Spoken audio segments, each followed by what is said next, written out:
지금부터 50번 문제를 풀어보도록 해볼게요. 먼저 좀 확대를 해서 보겠습니다. 고도 900km에서 거의 원에 가까운 궤도를 도는 400kg의 인공위성에 대한 속력과 주기를 각각 구하라.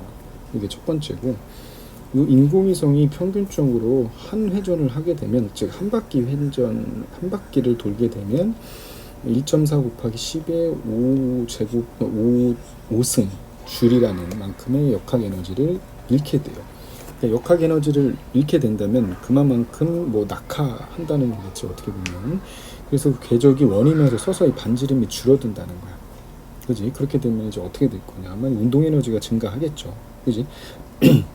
이거는 타당한 어림을 써서 뭐 나름 근사값을 계산해 봤더니 1500번, 그러니까 1500번을 돌았을 때 이 위성은 어느 정도 반지름이 줄어들었댔어요. 그때의 고도를 구해보고, 고도라는 거는 뭔 말이야?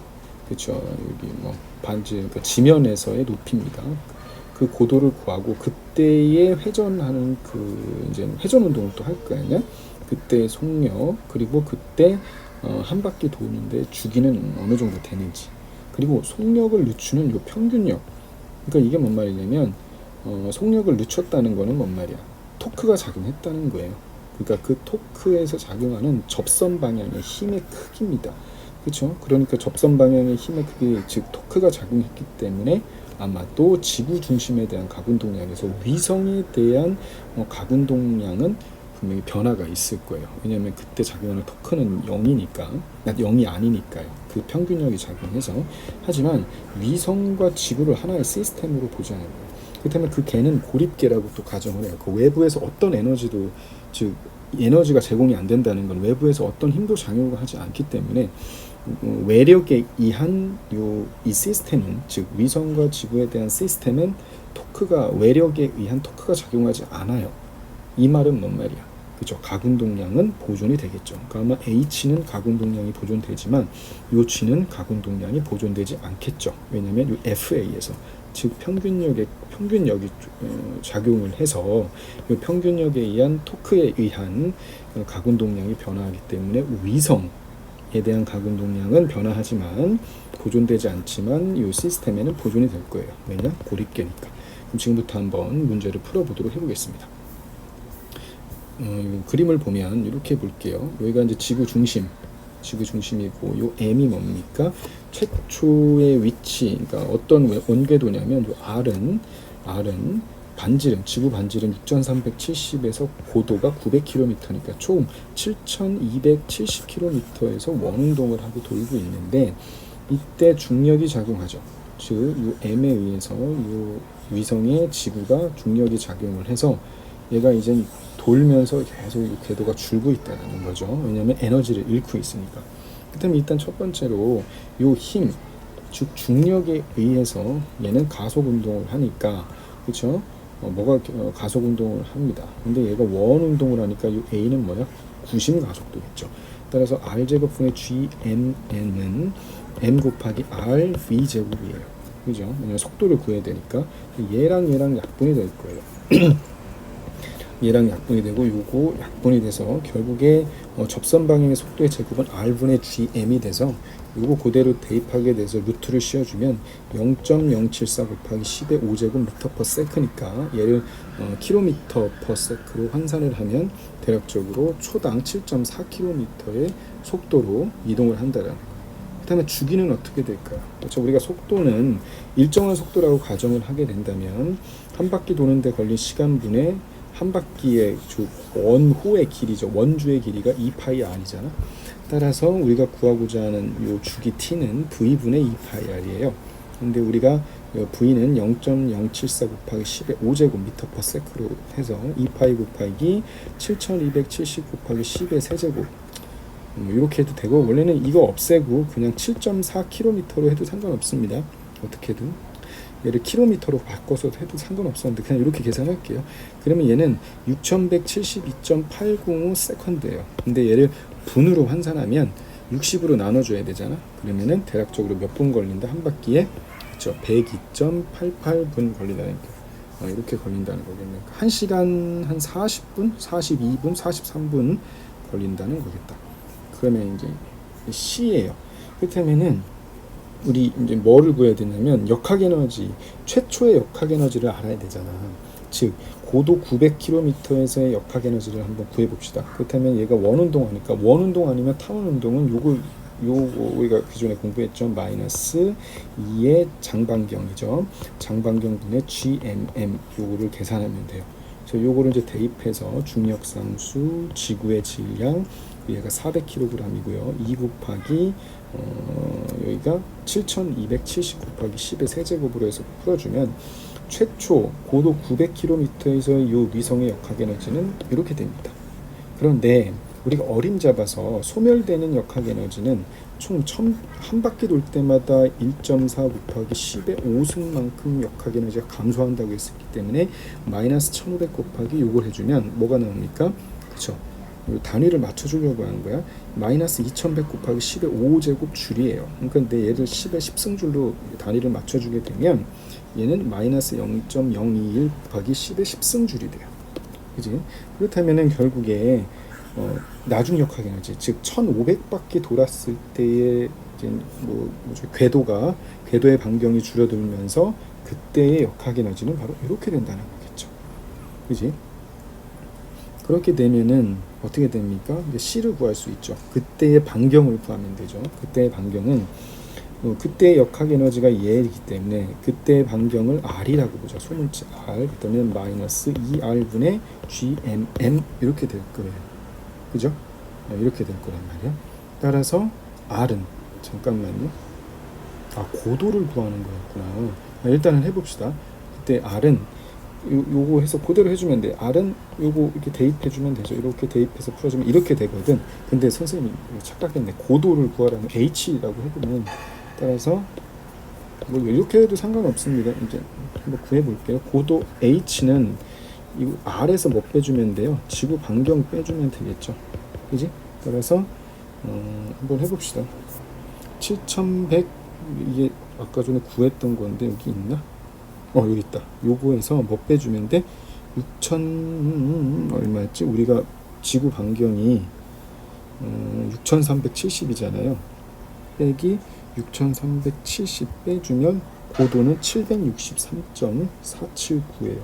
763.479km가 고도가 되겠다. 우리가 구해주는 건 고도니까. 그래서 고도는 이렇게 됩니다. 당연히 고도가 줄어들었죠. 최초는 얼마였어? 900km였잖아. 900km였는데 1500바퀴 돌면서 역학에너지가 손실되면서 고도는 한 100 몇 킬로예요? 한 40km 정도 줄어들었다는 거야. 그렇게 된다는 거죠. 여기까지 됐죠. 그렇다면은 이제 우리는 뭐를 구해야 돼요? VF의 제곱. 그때의 속력을 구해야 되잖아. 그지? 그때의 속력을 구하려면 이거 대문자 R이 아니라 이건 이렇게 바꿔야 되죠. R이라고 구해야지. R. 그때 속력을 VF라고 내면 VF의 제곱은 R분의 GM이 되니까 그때 R은 얼마가 돼? 얘가 되잖아요.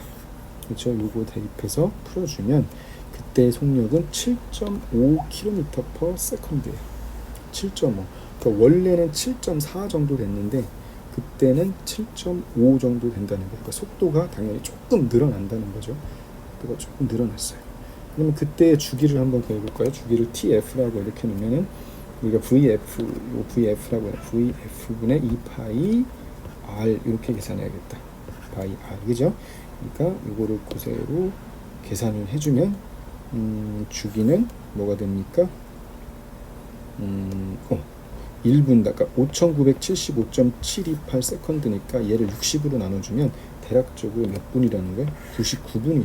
그러니까 1시간하고 40분이 좀 안 되는 거겠다. 아까 전에 1시간 40분 늘어났는데 아까 전에는 우리 원래는 주기가 얼마였어? 102분이었잖아요. 1시간 한 43분이었는데 이번에는 1시간 39분 정도 된다는 거죠. 그지? 이게 2예요. 그죠? 그렇다면 이제는 뭐를 구해야 되는 거야? 왜 이렇게 속력이 줄어들었겠어요? 토크가 작용했기 때문에 그래요. 토크가.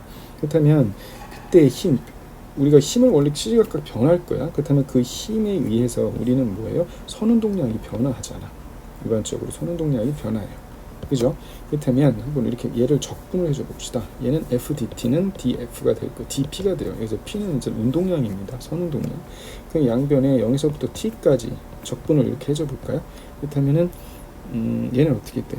이 왼쪽은 얘는 F에 대한 평균형이 존재하니까 FAVR 곱하기 T 이렇게 될 거 아니에요? 근데 우리가 구하고 싶은 거는 이 평균력이거든. FAVR의 T분의 얘는 델타 P예요. 그렇죠? 그렇다면은 그때 주기 시간을 주기를 요 T는 뭔 말입니까? 1500번 돌았을 때의 시간이잖아. 그죠? 그러니까 한 바퀴 도는데 우리가 대략적으로 몇 분 걸렸어? 한 바퀴 도는데 6172.85 공초 걸렸으니까 1500바퀴 돌리는데 걸린 시간은 바로 이렇게 될 거 아니에요. 1500 곱하기 6172.805 분의 질량은 400kg이고 나중 속도가 7.5고 초기 속도가 7.4니까 대략적으로 평균력은 얼마만큼 작용했다 볼 수 있어요? 그렇죠. 0.004N이에요.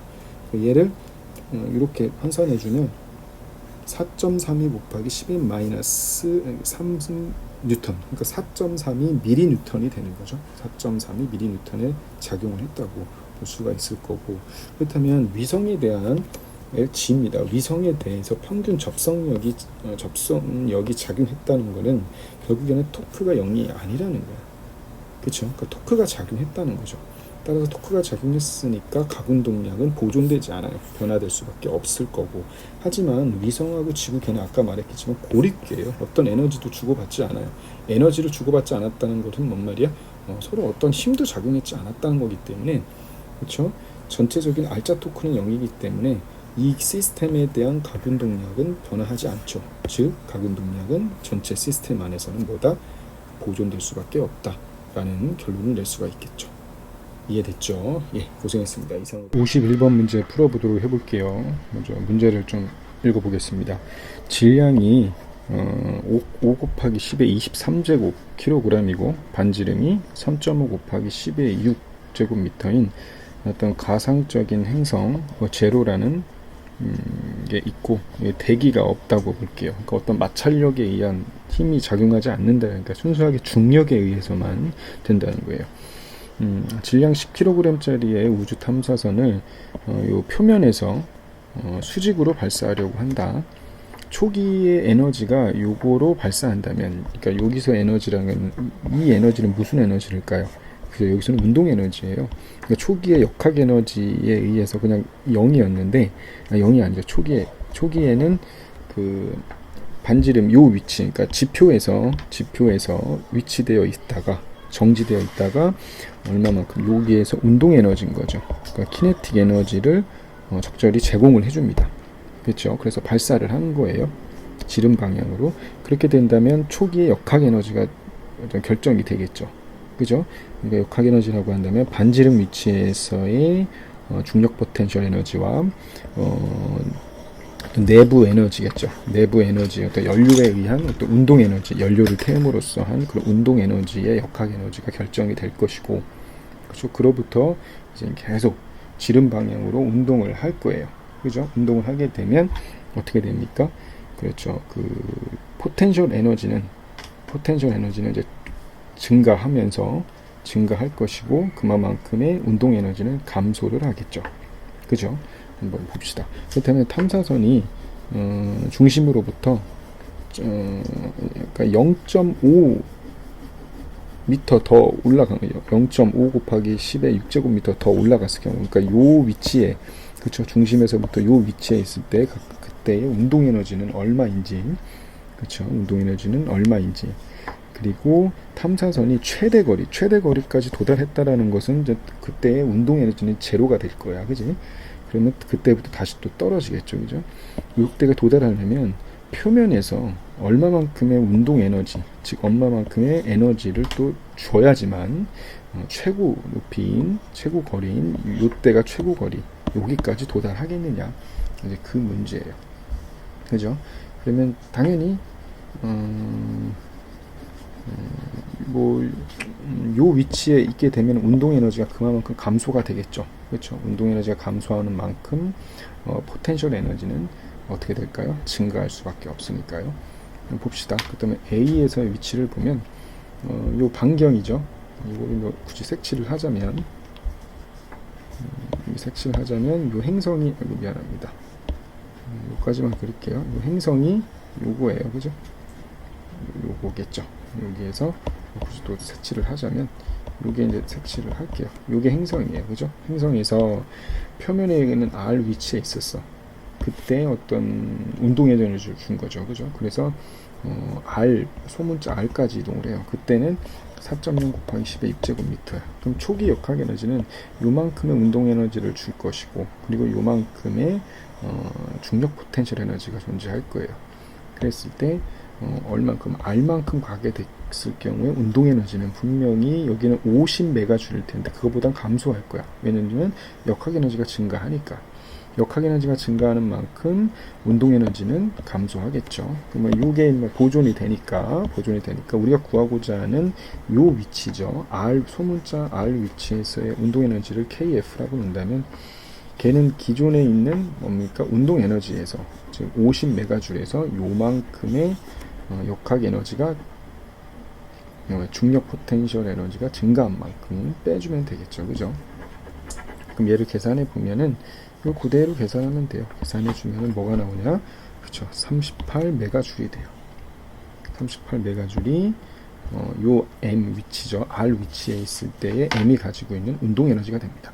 그럼 두 번째는 뭐냐면 이번엔 최고 높이라고 했어요. 최고 높이까지 갔다는 거는 요 위치죠. R1이라고 놓을게요. R1 위치에서의 가지고 있는 뭐죠? 역학 에너지는 운동 에너지가 아닌 다 중력 포텐셜 에너지로 환산이 됐을 거예요.